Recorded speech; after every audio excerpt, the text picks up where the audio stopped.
tardes. Vamos a iniciar la clase de hoy con el repaso de la clase anterior. La clase anterior estábamos hablando de la historia como ciencia y algunos puntos que van dentro de este cuadro sinóptico. Sé que no les dio tiempo, vamos a dar un repaso muy breve para que ustedes tengan este cuadro. Bueno, este es el cuadro que estábamos trabajando el día de ayer, donde anotamos los conceptos de 5 autores importantes dentro de la historia que dan su punto de vista. Consideramos al padre de la historia como era Heródoto de Alircanazo, la imagen que tenemos de él, y posteriormente nos fuimos a describir las fuentes de la historia. Los testimonios que nos permiten conocer el pasado, ¿sí? Y el cual se dividía en fuentes primarias y secundarias, y estos a su vez también se dividían en escritas y no escritas. Las tradiciones orales y los testimonios gráficos vamos a encontrarlos dentro de las escritas con sus ejemplos de cada uno de ellos. Los no escritos son los restos materiales y restos humanos. En el primero, restos materiales son todas aquellas construcciones que ha dejado el hombre, y por último, los restos humanos, nos enfocamos solamente a los fragmentos humanos. Dejamos atrás, dejamos afuera vegetales, animales, para enfocarnos solamente y conocer qué tipo, qué características de hombre vivió durante este periodo. Y por último, las secundarias, que son aquellas que se van a producir posteriores al hecho. Y también se dividen en escritas y no escritas, como libros de investigación, revistas, películas y pinturas. Continuamos con la otra parte. Las corrientes historiográficas, decíamos que habían 5 principales corrientes que permitían al estudio de la historia dentro de estas concepciones de los diferentes autores. El primero es el positivismo por Augusto Comte, el cual su frase o lo que le identifica es el progreso. Después viene el materialismo histórico, representado por Karl Marx, enfocado a la producción y trabajo. El historicismo por Benedetto Croce, el cual nos dice que hay una historia única e irrepetible. La corriente de los anales, representada por Fernand Braudel, donde nos determina que hay una larga, mediana y corta duración. Y por último, la historia cultural, por Carlos Ginzburg, la cual nos dice que se va a estudiar desde perspectivas diferentes, como la historia política, la historia militar y económica. Ahora vamos a abordar la siguiente parte que nos había quedado pendiente. Esto vamos a trabajarlo, por favor, chicos. Esto es un tema que ustedes ya lo conocen, lo han manejado y que siempre escuchamos. La división de la historia. La historia se divide en 2, prehistoria e historia, y cada una se divide en diferentes. A la prehistoria la vamos a dividir en 2, edad de piedra y edad de los metales. La edad de piedra es un periodo muy largo, el cual va a construir y cazar principalmente el hombre en esta etapa.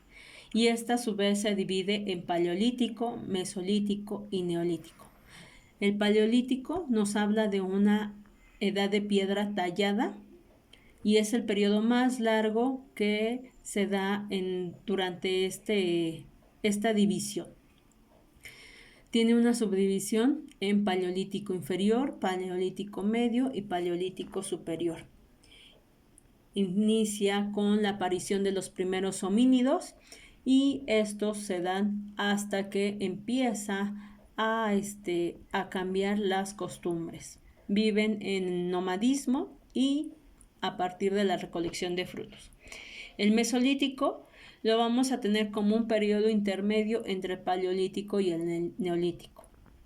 y posteriormente el Neolítico lo vamos a considerar como edad de piedra pulimentada, donde ya se consideran estos hombres como sedentarios, se perfeccionan sus condiciones de vida y a partir de este momento ya empieza a surgir la agricultura y la ganadería. La siguiente división de la prehistoria es la edad de los metales y se divide en tres: edad de cobre, edad de bronce y edad de hierro. Esta utilización de los metales empieza con el trabajo de la metalurgia para poder sustituir sus herramientas de caza, de trabajo y perfeccionar sus condiciones generales de vida. Y por último tenemos la división de la historia: la edad antigua o antigüedad clásica, la edad media, la edad moderna y la edad contemporánea. Son estas tres edades que corresponden a la división de la historia.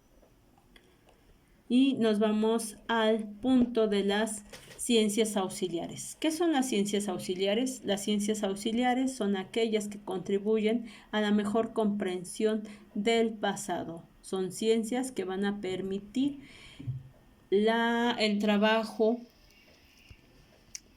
junto con la historia para poder comprender mejor cada uno de los hechos u acontecimientos.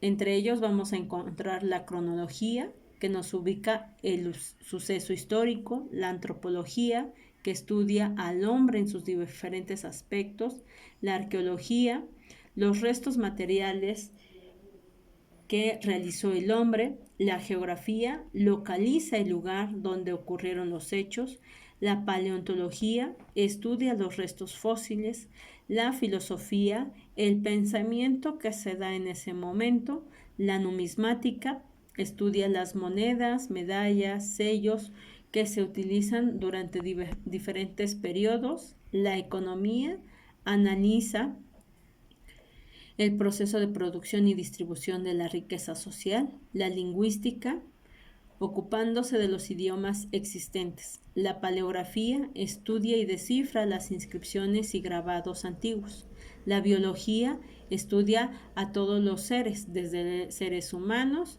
las plantas y los animales; la demografía, estudia el proceso de las sociedades, cómo va creciendo todas estas poblaciones que van surgiendo; y el derecho es importante también porque va identificando cómo es el cambio político y social de estas poblaciones.